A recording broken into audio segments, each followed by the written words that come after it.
বাবা মার কাছে আমার অনুরোধ থাকবে, আপনার সন্তানকে আপনারা নিজে হতাশ করবেন না, আপনারা নিজেরা হতাশ করবেন না, এটা আপনাদের কাছে আমার অনুরোধ থাকবে।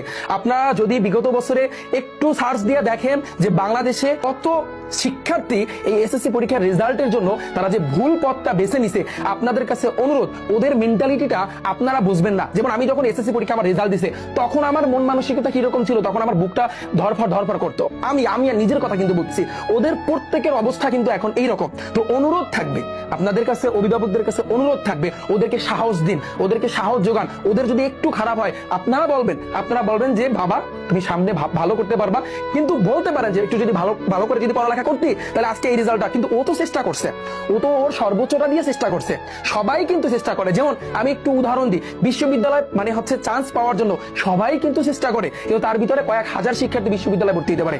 একটা সরকারি জবের জন্য, সরকারি চাকরির জন্য 4 লাখ 5 লাখ কিন্তু আবেদন করে, সেখান থেকে কয়জন নেয়, কয়জন বিসিএস দেখতে পারে? তো সবাই কিন্তু চেষ্টা করে। তো অনুরোধ থাকবে, আপনার সন্তানও কিন্তু চেষ্টা করছে, কিন্তু এখন একটুর জন্য হয়তো বা ওর এই প্লাসটা মিস হয়েছে বা কোনো কারণবশত ওর ফেল আসছে,